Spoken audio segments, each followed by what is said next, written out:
Everything has its own time, and there is time for the whole purpose under the sky.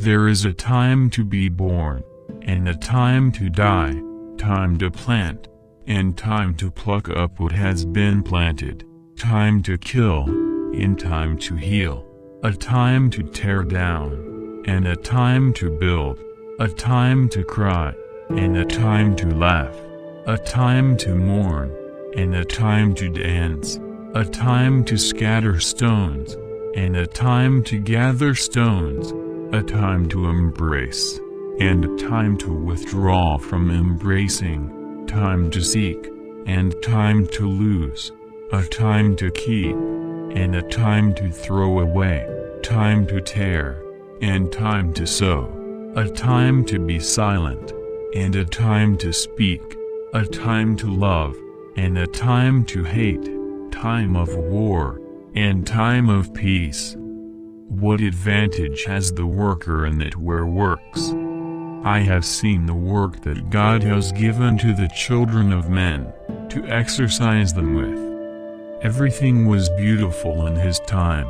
It also put the world in the heart of man, without it being able to discover the work that God has done from the beginning to the end.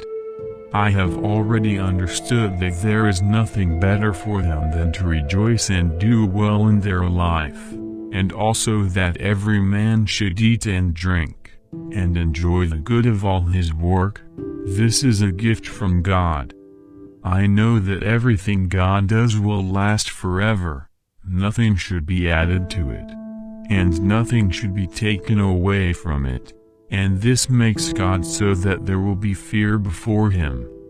What is gone, and what is to be, has already been, and God asks for an account of what happened.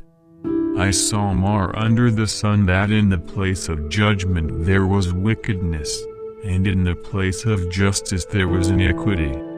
I said in my heart, God will judge the righteous and the wicked, because there is a time for all purpose and for all work.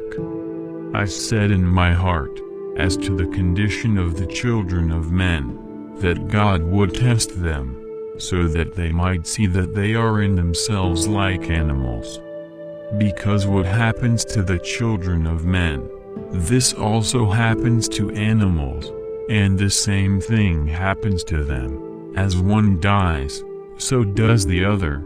And they all have the same breath, and the advantage of men over animals is none, because they are all vanity.